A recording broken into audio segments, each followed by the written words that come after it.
I don't know what choice of music we would have for this. Well, I guess by the time people are watching this, they'll see what we've decided on, but I haven't got any good ideas at the moment. Didn't read it properly. It's like cock up because we didn't read the recipe properly. Oh dear. I'm going to put that down as the category room for improvement. You know, I like to leave the element of chance when we're cooking. You need to be careful when you're doing this stuff, guys. You forget that a Dutch oven is incredibly hot.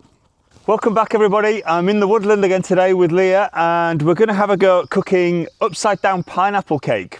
Probably the weather doesn't really suit it, to be honest with you. We're not quite in spring, but it's very, very warm. But we'd already prepped for this, so we're going to have a bit of comfort food today. This is another recipe that we haven't tried on the campfire, but we're going to give it a go. We'll be using the Dutch oven. Let me just talk you through the ingredients that you'll need. So for this, you're going to need 1 cup of unsalted butter at room temperature or at woodland temperature. You're going to need 3/4 cup of white sugar. Minus the woodland debris. 2 large eggs. 2 cups of self-raising flour. 1 can of sliced pineapple rings in the juice. And 1/4 cup of brown sugar.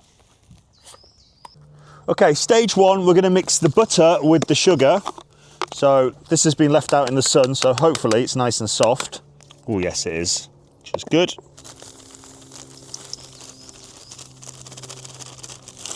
So we're going to cream this. Takes a little bit of time, a minute or two. Okay, so that's the sugar and the butter creamed. Didn't take too long at all. Okay, next we're going to add the eggs. So we've got 2 large eggs here.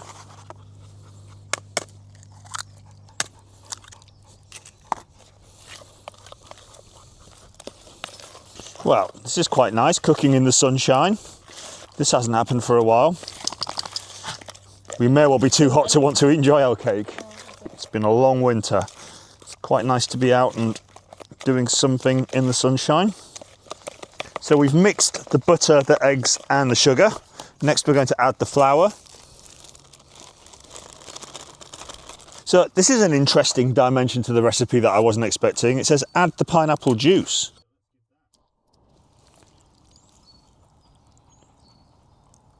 Give that a go. I guess that will give it a nice flavour. Okay, so that's pretty much the cake mix done. So we will just set that aside for a moment. Next up, we just need to prep the Dutch oven. So if you've watched our other videos where we had a go at making pizza, you'll recognise the use of tin foil. And if you line the tin foil, it just makes it easier to get things like pizzas and cakes out of the oven. So we'll be doing the same thing again today.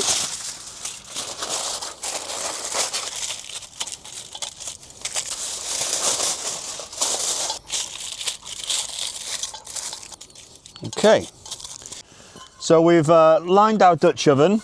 We're now just going to pop that on the fire.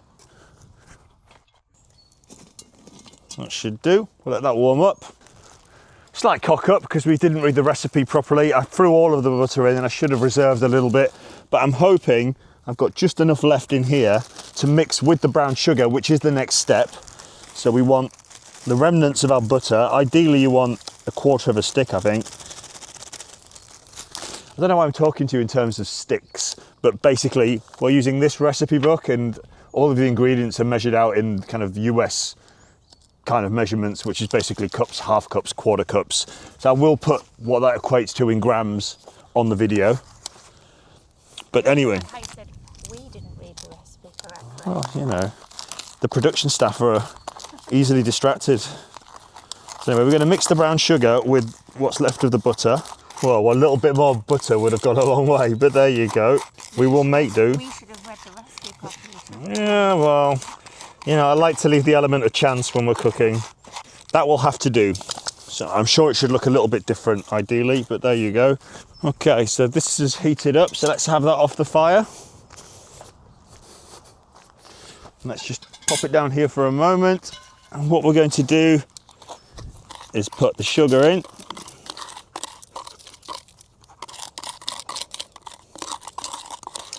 I suspect there's not enough butter in there for it to caramelise, but we'll heat that up and we'll see what happens. So we'll pop this on the coals for 3 minutes, get that sugar nice and hot. Probably needs to be a bit more butter in that mixture for it to caramelise. But this is the first stage of the cooking process. Then once this is done, we're going to put the pineapple rings on top and then the batter, and then we're going to cook it. But first of all, we need to heat the sugar up and try and get it to caramelise. It might be a tall ask, but we'll see how we go. So we've taken the sugar off the heat and it wasn't really caramelising. So I'm going to basically mix it with a teeny bit of pineapple juice. See if that makes any difference. What we're doing is we're getting the base nice and wet anyway. And then I'm going to add my pineapple rings. It's the best way of doing it. Let's have a look. Like that. Okay, there's always a hungry person in this operation. Like that. Try and use as much as we can. That will do. Cake mixture on top.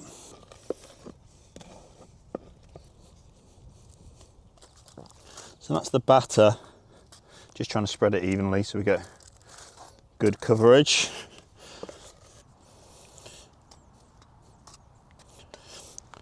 So that's all of the bits put together. Put the lid on. Let's pop this back on the fire.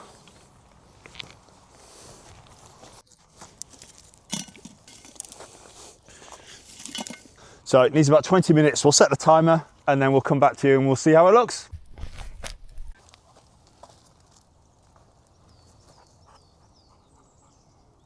Well, that's about 20 minutes. I'm a little bit nervous because our other cooking experiments, we always err on the side of what the instruction says, but always ends up taking a little bit longer. Let me just have a quick peek. Oh dear. Oh no! We can't make 4 of them like Okay. Oh dear. Oh, I can smell burn.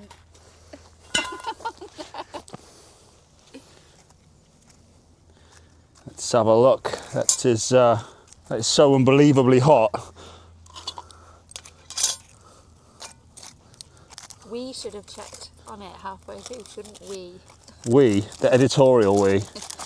I tell you what, let's just, okay, bear with me 1 second.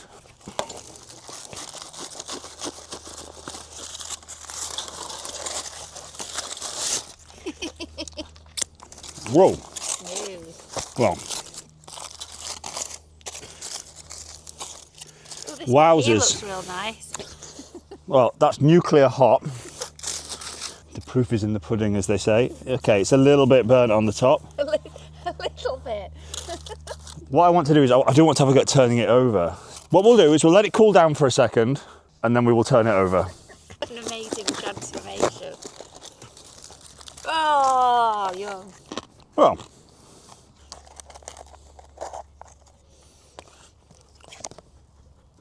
Well. It's sponge-like. What a success. Sorry? What a success. Well.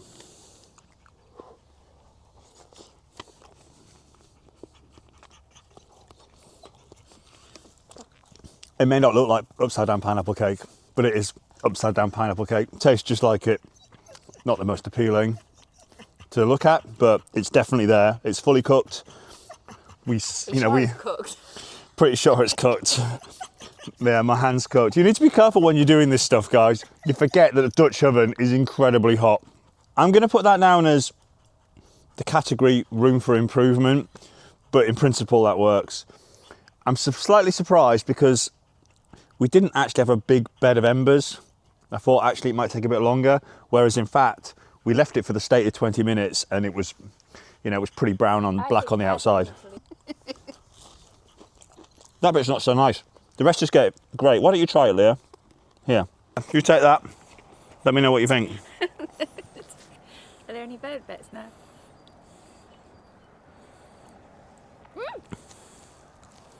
Actually, I'm not laughing now. That top bit is real nice. Yeah? Yeah, yeah. That bit's a success. Mixed emotions on this one. It's been a taxing morning.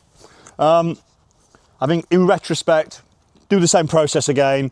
Obviously, don't mess up that middle bit in the series of what you need to do. We should have left some butter so that we could caramelize the brown sugar. That didn't happen, which is why when you flip it over, it kind of looks pretty, pretty beige really. Should really follow the instructions. So to recap, you make the batter, but then you prepare the base by mixing brown sugar with butter. You let that caramelize, then you pour the batter or the cake mix on top, and then you get a really nice looking cake.